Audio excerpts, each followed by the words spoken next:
king, Yeah. and he like the guys sometimes Oh yeah.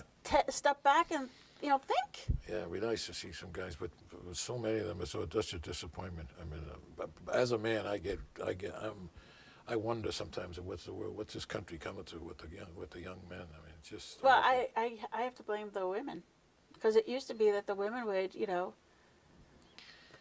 say no, but now the I don't know. but if you look at if I look at people that I know who are good parents and their kids are most of them are good kids and good grown up men and women. So it's not it's just it's breaking up It's the the families. family. Yeah, it's a broken families. I Yeah. mean, it's really sad that the majority of the majority of young people nowadays not only come from a broken family, but they have half siblings like all over the place. I know. They don't even know who their family is That's anymore. terrible. I know. It's really sad, and it's made, like you say, chaotic Yeah. environment in society. And no standards. The girls don't know what's wrong, and the boys don't know what's wrong. Yeah, yeah. It's sad, and they don't know what to even look for in a mate. Yeah. Yeah, I mean, the bad boy is the one they like, which is the wrong guy for them. They need somebody who's going to get a job Yeah. and be a substantial citizen and maybe not make $1 million. He may not be pretty, but he's got a job and he's raising. He could be a good And father. His respects you, father was a yep. good father. He knows what that's how it works. I mean, my father was a great father, a good example. That's what's necessary. Yeah. What's slim pickings now? Yeah, I know.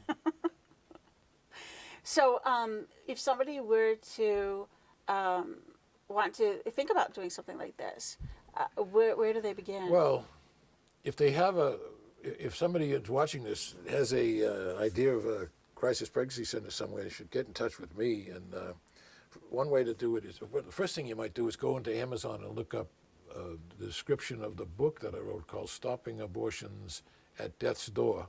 And it'll tell you a lot of it. There's a lot of the whole page full of stuff about the book and what I did and what we did. And then you could get in touch with me. I'm in Worcester at Problem Pregnancy of Worcester, and it's you look it up and you find a phone number. And so you get really good ideas from the book. Yes. But then you'll actually offer them some Yeah, one-on-one practical advice. It tells you how to do it. It's sort of like a how-to, but you really need a human being to talk Yeah, to. yeah.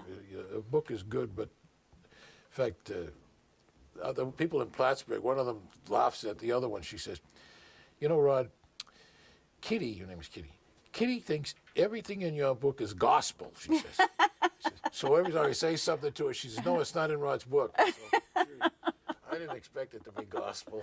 No, because every situation's different, Yeah, I know, But I know. it is like a good blueprint, Yeah. to help, But like all blueprints, I didn't want the bathroom over here. I wanted a door over Yeah, here. yeah, You can do little different things to Yeah. cater to your environment, your particular location. So how long? Let's go back to the Plattsburgh example. How long from the time that they read your book? How long ago did they read your book and then contact you? Last summer, Really? I went up. Last summer, I went up there like the early, like June, and somebody I can't remember. Somebody I talked to on the phone, a nun, about a year before that maybe. And when I went up there, because I went fishing, it's good fishing up there. So I said, I'll come by it and go see that nun. So I go looking for the nun. The nun is in a nursing home. She's no longer. She's old.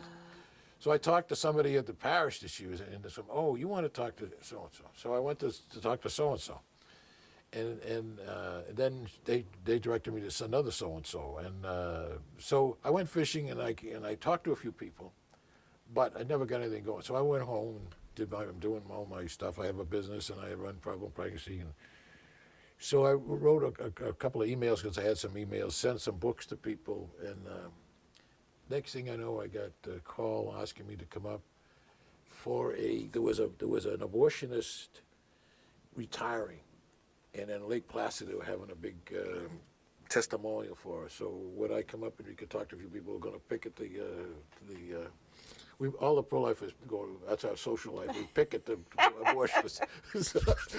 Hot Saturday night. So I'm up in there and I'm talking to a few people. I find this woman who's the head of 40 Days for Life, and we talk, and she says, "Can you come up and talk?" And so she invited me to a kickoff for the 40 Yeah. Days for Life in the fall. So I went to 40 Days for Life in the fall. I spoke for about half an hour about how to do it, why they should do it. Right. You had to explain to them why they should do it, because I knew the abortion, because I was in front of the abortion mill a couple of times. So then, from that, a group got together, and then the woman from the Respect Life of the diocese was there, and I got to know her, and then they invited me one more time. Oh, here's what happened. I got Ann Scheidler Yeah. from Pro-Life Chicago, yeah. to come and do a sidewalk counseling seminar, and I was there then. This is like the fourth time I've been up there. Wow. And at that point, there was some woman who had a building next to the Planned Parenthood they had discovered who was pro-life. And she said, "Can you come over and talk to this woman after you finish?" Yeah. So we went over afterwards. It was 4 o'clock in the afternoon. I'm all through. I'm going to go home in the morning. Yeah. And she's there, and we walked in, the building's all falling apart, and she just bought it, and they're kind of restoring it. And I talked to her, and she's very pro-life. She wants to start a maternity home, and so we get talking, and next thing you know, I gave her a check for the first month's rent. Wow. She's very happy they're in there, and they moved in, and then they're starting a corporation. Wow. Imagine that. So Wow. that was like just before Christmas. But what's the hardest part? What's the biggest step, the biggest hurdle that besides getting a building? The building's the biggest thing, because they Yeah. want to be next to the abortion mill. But getting people who are in concert with one another, you don't want to have, like in Baltimore, there's some evangelicals who want to do this, and there's some Catholics that don't want to do that. And this guy is dynamo. He wants to just do it, get going, do it. It's like someone like me. And Yeah. so but he also wants to bring everybody Put it in. together. So that the problem is getting the people, the mix of people. Yeah. I mean, you have to have a mission statement. I mean, really, and that's what you have to stick with, I mean, and it's hard because you can get mission creep. I know that at Problem Exactly. Pregnancy, Very simple. our mission is to, provide for women anything that's causing them to think that they need an abortion. Yes. Okay, so we're really catering to Yeah. abortion-minded women. Right. That doesn't mean that we don't, Yeah. help out women who are not abortion-minded, Yeah. but that's the woman that we're really That's right. going towards. And I know it's hard because, once a woman decides, to have her baby, we do want to help them, and we do have a boutique open on Wednesdays. Yeah. But people don't understand that we're not going to give out baby stuff every day of the week, because That's not our if we purpose. give out baby stuff every day of the week, there's going to be women there taking stuff out every day of the week, and the woman who's taking- sitting in the waiting room And taking thinking- taking time away from the counselors who were trying taking, to. taking time away from the counselors, but also giving the women in our waiting room the idea that I'm in the wrong place. That's true. So we wouldn't be able to get the opportunity to even That's true. speak to these women, and so we have to be very, cognizant of the fact that what are we trying to do, and what's the best way to do it. This guy in Baltimore is going through that right now. Mission creep or whatever your Yeah. words. Some of the women want to put in words like life affirming and compassion and Christ centered and Right. all this kind of stuff. And he said, Which is all wonderful Yeah. stuff. I said, what? Finally, I told him today. This is just going on like in the last few days. I said, I gave him hours, and he says, "Wow, I love that. He's so simple." And then he said, so he put that one out. He kind of changed it a couple of ways. But today I said, why don't you? Because he keeps getting trouble from these people. Yeah. Emails. I get copies of the email.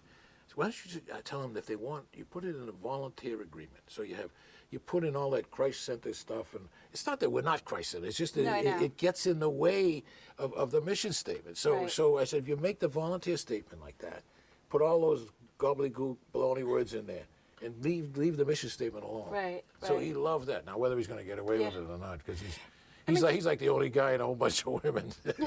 Oh, geez, poor guy.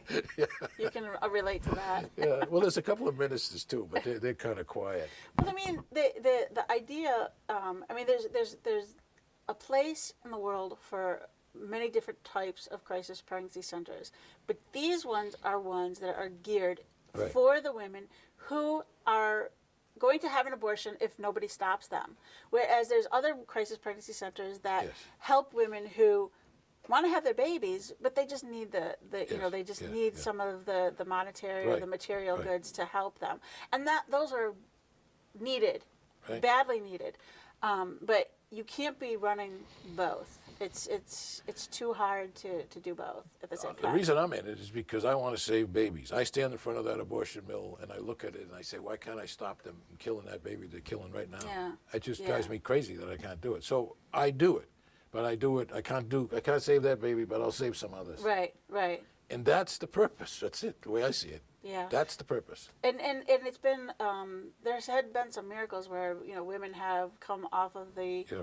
out of the abortion clinic and walked right over to us Called because on of a, location. from the bathroom and called on a cell phone. Yeah, there was a woman who called from That the was just cell, recently. some from the bathroom going to the procedure room, and you Yeah. know, that baby was saved. So Yeah. thank you so much for all the work that you do and for inspiring other people to continue the fight. Thank you for helping us. Thank you for joining us today. We hope that you've learned something. Why don't you talk to some of your family and friends? Maybe you might be inspired to open a pregnancy center across the street from an abortion clinic and try to help save babies one at a time. And when you look in the mirror the next time, you realize yours too is the face of pro-life. Please join us again next time.